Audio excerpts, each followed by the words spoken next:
тұста мынандай нәрсені айтқым келеді. Бұл кісі, жаңа ғалым кісі туралы айтып отырмыз ғой, бұл кісінің көптеген жаңалықтары бар. Және де бір жаңа бәленбай $1 миллион беріп, сен ақш-қа көшіп кел деп оған ұсыныс жасаған екен, бірақ ол былай айтқанда, мен өзімді жаңа ақш-қа сатпаймын. Мен өнімім сол Кореяда шықты деген маған сол мақтаныш. Және мынандай бір сөз айтты, ақша табу, баю ол екінші орында, бірінші идея дейді. Осы тұрғыдан алғанда, мынау идея дейміз ғой. Негізі әркімнің арманы, мен бір идеям бар. Мен сол жолда жанымды пида етемін. Бірақ екінші жағынан мынау ақша да керек. Оның мынау жастарға бір үлгі болсын, жастар бұны тыңдап отыр ғой. Сонда бір айтып бересіз ба? Жас болмаса да негізі бүкіл көрермендердің көкейінде сұрақ, өйткені мынау тренингтерде көп айтылатын нәрсе. Енді сіздің аузыңыздан естісек, яғни бұл идеяға қызмет ету мен ақша табу, соның ара жігі қалай екен?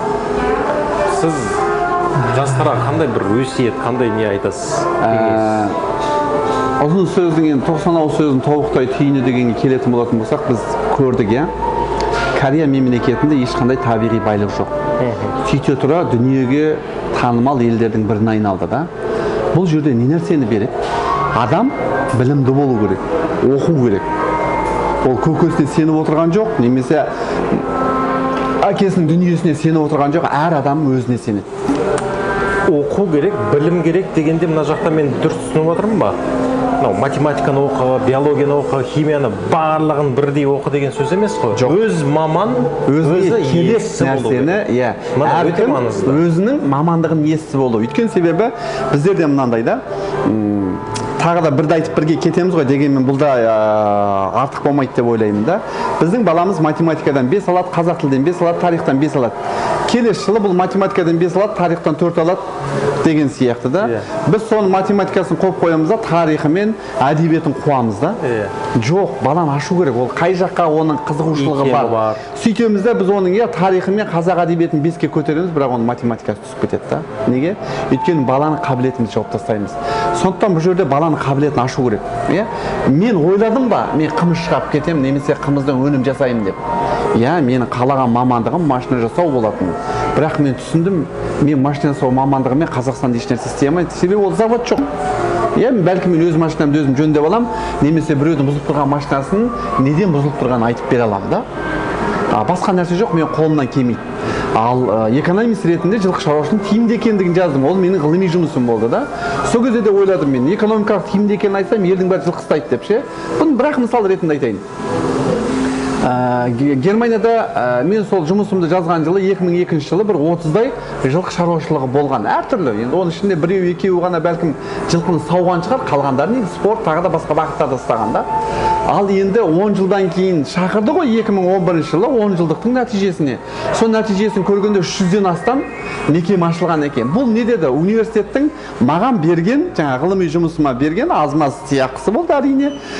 Берген бағасы сенің алған бағытың, значит, дұрыс болды. Соның арқасында қаншама шаруашылық өзінің жұмысын ауыстырып, біреуі тауық асыраған фермасын жылқыға ауыстырған, сиыр асыраған жылқыға ауыстырған, шошқа асыраған жылқыға ауыстырған да. Соның арқасында мемлекеттің экономикасы құлаған жоқ, керісінше өсті. Шаруашылық бір бағыттан екінші бағытқа. Осының арқасында, значит, осы шаруашылық бар да. Енді өз жерде айтайын, өз жерде бір шаруашылық бар, тек Францияға ет шығарады. Сол үшін жылқы ұстайды. Бір шаруашылық. Бір шаруашылықтар бар да, қылын сатады жылқының.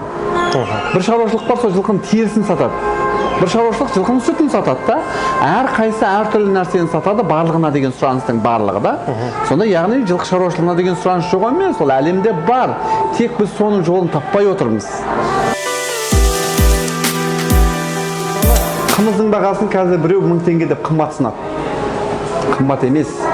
Қымыздың бағасы қазір 5000 теңге болса да қымбат емес. Неге?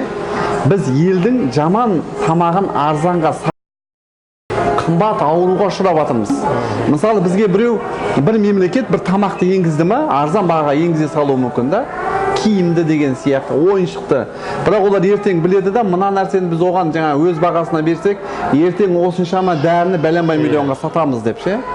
Сондықтан біз не ойлауымыз керек? Мемлекеттің дамуы, басқа нәрсе бұл адамның денсаулығында. Егер денсаулығы жақсы ұрпақ болмайса, мемлекеттің не керегі бар да? Ауру мемлекет кімге керек? Сондықтан бірінші денсаулық, екінші білім. Білім жайында енді көп қой айтады. Мысалы, Абай атамыздың өзі айтады да, сен білімді болғаның жақсы ма, бай болғаның жақсы ма дейді да. Сен бай болып тұрып, білімді бола алмауың мүмкін да. Бірақ білімді болсаң, сен бай болмай қалмауы мүмкін емес та. Бай болу деген ол ақшаңның көп болуы емес. Мынау рухани дүниеңмен, біліміңнің екеуінің сондай деңгейде болуы да. Егер де көріп жүрсіз ғой, қанша ақшасы бар адамдар бар да. Бірақ та ол бәлкім ақшасы бар бай шығар да, бірақ ішкі дүниесі оның кедей.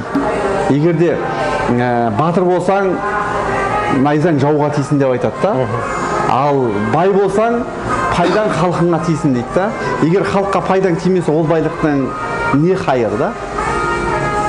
Сондықтан енді біз 1-2 тиын ақша тапсақ та, елге, жұртқа, артымыздағы пайда тисек те, пайдамыз тисе деп ойлаймыз да. Осы мәселеге келген кезде біздің болашағымыз кім? Жастар. Жастардың білімді болғаны керек. Біреу баласын жақсы мектепке болады, оқытады, тәрбиелі қылады. Бірақ белгілі бір уақытта келгенде баласын не бұзық болып шығады, неге жаман болады. Неге? Ол баласын тәрбиеледі, бірақ ортасын тәрбиелеген жоқ. Проблема осыда да. Өйткені ертең бала қайда болады, сол ортаға түседі. Сол ортада не қылмыскер болады, не басқа нәрсе болады. Сондықтан біз баламызды емес, ортамызды тәрбиелеуіміз керек. Өте маңызды. Сондықтан осы нәрседе күш біріктіру керек. Сіз аяқта көріп отырсыз ғой.